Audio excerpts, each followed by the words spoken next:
I am from Nashville, Tennessee, so this is cool to be here. Okay, you're just gonna woo, that's fine. Just woo it in every city name, that's okay. I love getting to travel. People are usually super nice. There's a little judgment when you're from the South. We were in Wisconsin a couple of weeks ago. People in Wisconsin think they don't have an accent, and they think my accent is adorable. So he's like, your accent is precious. Where are you from? I said, I'm from Tennessee. She was like, do you date your sister? That's what she said.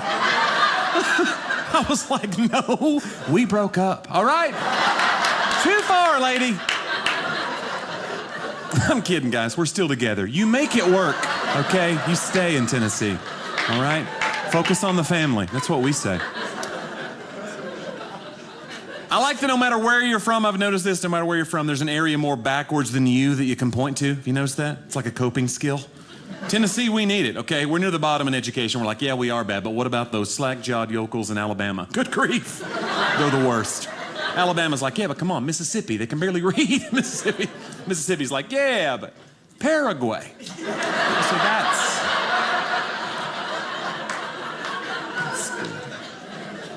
good. I love getting to travel. It's my favorite part. I was just in Iowa for the first time a couple months ago. Has anyone ever been to Iowa? Anyone ever been? Guys, if you get a chance to go to Iowa, go ahead and skip it. Here's the deal.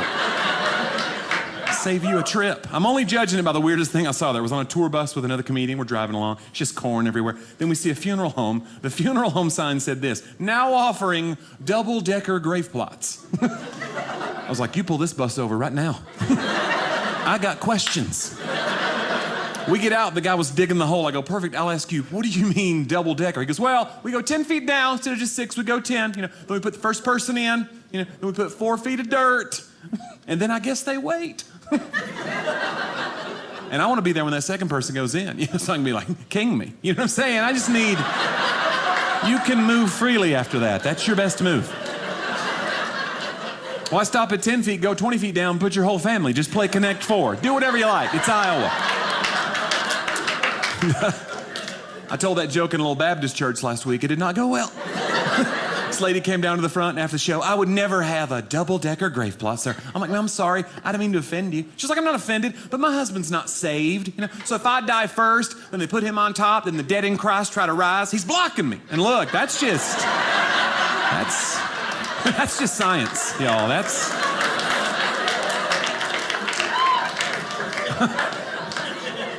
I don't know. Something about me, this year I've lost about 50 pounds. I'm pretty proud of that, 50 pounds this year. Working on it. Still wearing dark colors and untucking. This is phase 2. I did the low-carb diet. Anybody ever do the low-carb thing? Is that a thing? You're keto? It's a lot of cheese and butter and meat. You can lose weight. It's amazing. It's like you just stay away from the carbs and the bread and the starches and the happiness, all of that, and then you can lose weight. It sounds like Disneyland for fat people. That first week, they're explaining it to you. You're like, I can have a 6-egg omelet with bacon, fried in an inch of hog lard, and lose weight. Sign me up, Slim. Hallelujah. Let's go. That's week 1. I'm in week 12, y'all. Week 12's different. Because I've lost some weight. And also, I want to murder my family.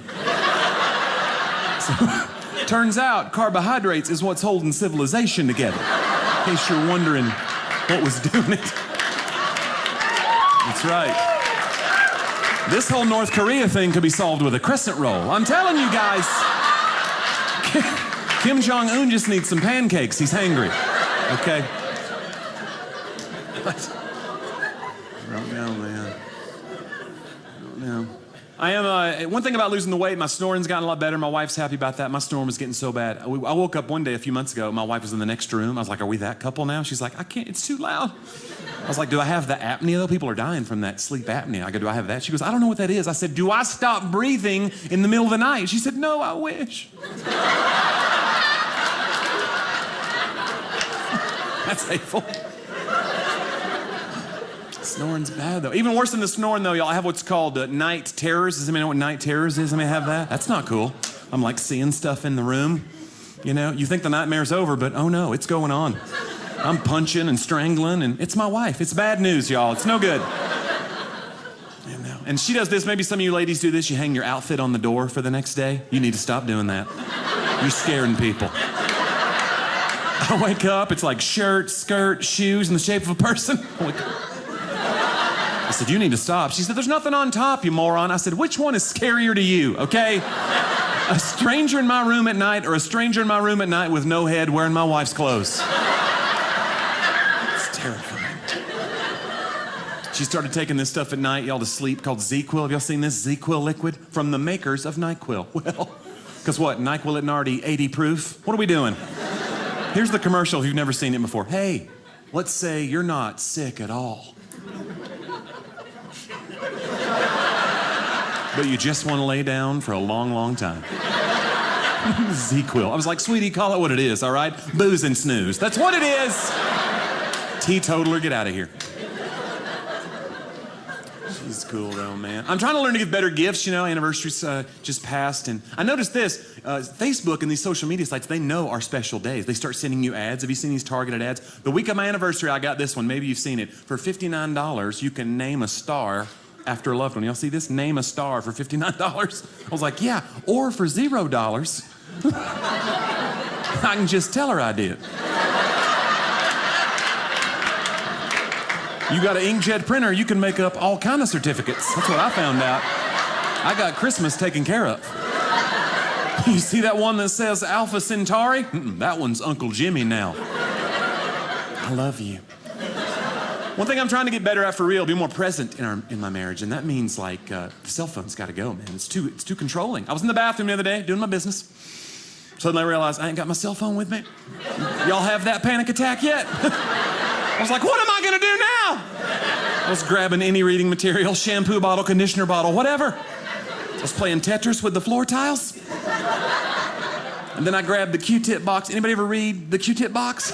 Don't do it. It'll shake you to your very core. You read that box, you realize, I've been cleaning my ears wrong for decades.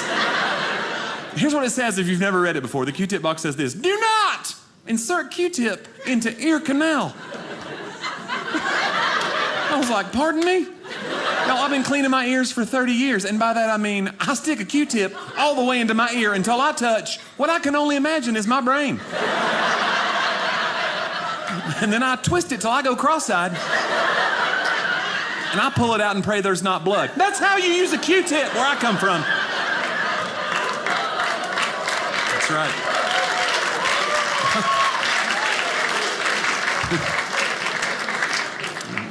It's a fun job. I never knew I'd be a comedian. I grew up a pretty awkward kid. I was painfully shy. And people always want to know what the W is about. What's Johnny W? It's short for my last name. I just shortened it, make it easier for everybody. I have a hard to pronounce last name, so I just shortened it down, make it easier. My last name is Baxter. And no, my last name is Wetherington, which seems easy, Wetherington, but I get Washington and Wellington and Liechtenstein. That's a weird one. The worst was third grade. I was in a new school. Anybody have a hard to pronounce last name here? You know my pain. If the teacher gets it wrong, call and roll. You're gonna get mocked the whole year. She gets to the W's, I'm sending her telepathic messages. Please get it right, I can't deal. Wetherington. She's like, all right, Walker, okay. Watson, okay. Weigh a ton. Weigh a ton on the back. Can I just head home now and develop an eating disorder? Thanks so much. You're the greatest. Was a chubby kid in middle school for sure. I had asthma. You may have asthma here tonight. Hold your inhalers high. Don't be ashamed. I love the asthma. It was great, man. That little asthma note from my doctor, that was my get out of gym free cards. What that was, just hand it over. There you go. That's your copy. Okay, it's laminated. Yeah, I got lots more. I'm gonna have a seat. Oh, we're climbing the big rope today. I don't think so. I will not be getting friction burns on my crotch. I'm gonna have a seat and wheeze to myself. That was 8th grade. Then 9th grade came. Suddenly it was the high school PE teacher. He wasn't having it. What is this, asthma? I can cure asthma. I was like, you can what? His cure for asthma, y'all, he made me run what's called suicides. You guys know what that is? Suicides? It's a horrifying series of wind sprints. They call it suicide. I don't know who named that, but let me tell you something. If you make a little fat kid run back and forth until he dies, that is homicide. That is not.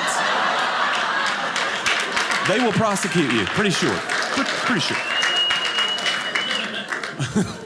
But that wasn't even the worst day in gym class. By far the worst day was the first gym class of 10th grade. That was the day of the President's Physical Fitness Challenge. Do they do that here? They gotta stop. It's like the Hunger Games. He'd line us up. Everybody take a minute.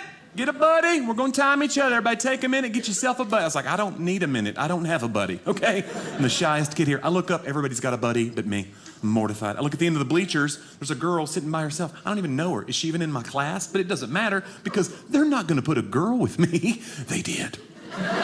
Come on down here, Sally. It's fine. You'll be with Johnny. Come on. Now, you're going to time Johnny, okay? He's going to do push-ups for a minute. Time him, count the jumping jacks. You're going to count them, time him. You know. Then you're going to hold his feet.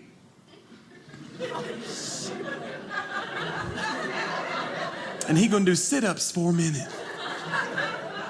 Yeah, that turned pretty quickly into a game of how many times can Johnny fart into the face of a stranger before she begins to cry.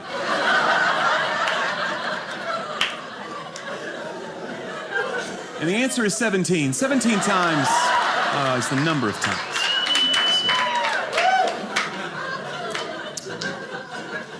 I liked being a kid, other than that story. I liked being a kid growing up, man. It's fun stuff at church. Now kids have all the cool stuff at church, man. Trunk or treat. Anybody heard of that? Trunk or treat? I didn't know what this was. My church did it. I was so excited, man. Reach our community, whatever. It was awesome watching my pastor explain it to the older people the week before. He gets on the mic. Now, we know we don't live in the same time we grew up in. We can't be out there knocking on strange people's doors. It's not safe. What we're going to do, we're going to get all the automobiles in the parking lot in the dark, decorate them. We're going to teach kids that car trunks may be full of delicious candy. Hallelujah. Where'd everybody go?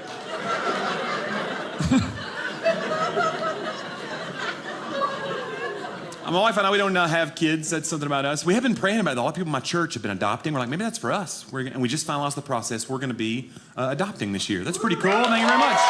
Thanks very much. Excited? Very exciting. We are adopting a highway. And it's going to be great. I like giving back. We have one son, Miles. He's very tall. It's hard to know if you're ready to be a parent. I have such respect for parents. I really do, man. And I'm an uncle. Like, nobody claps when you say you're an uncle, and they shouldn't. There's no responsibility as an uncle.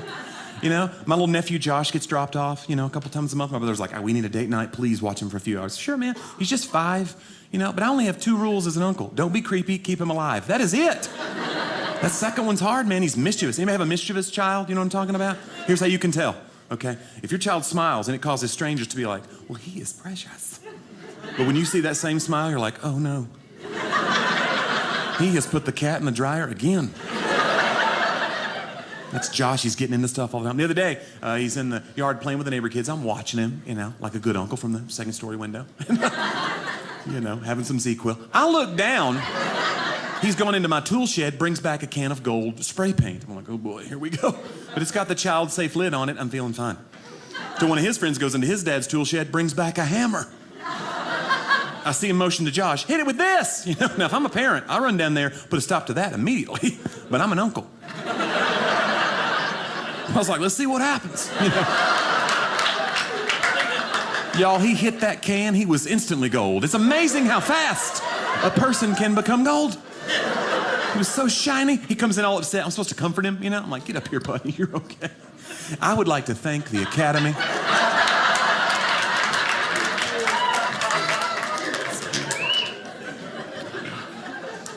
Trying to eat better on the road. That's one thing about me, man. People want to make you food sometimes, you know. You're a guest in their home on the road. It's a comic. That's interesting. One guy wanted to make me lobster. I was like, well, I've had lobster at restaurants. I know the whole thing. You pick it in the tank and they go back. You don't know what happens, but you know it was alive then, you know. It's different, man. This dude was 5 feet from me in the kitchen. I heard the sound of the lobster going down into the pot. This whistling, screaming sound came out. I was like, I'm out of here. He comes out all defensive. Johnny, settle down. First of all, that's not a scream. That's just a physiological reaction. That's air escaping. Air is escaping. I said, that's what a scream is.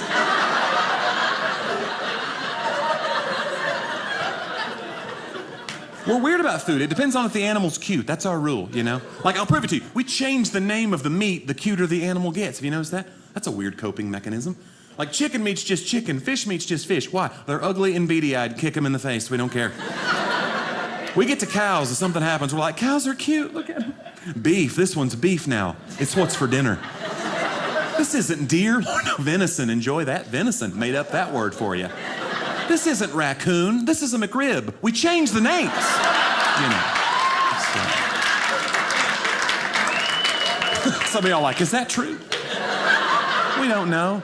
This is true. University of Texas, a couple of years ago, one of the chemistry majors did a study on all the chemicals in some of the fast food, right? It made national news because she found an ingredient in McRibs also used to make exercise mats.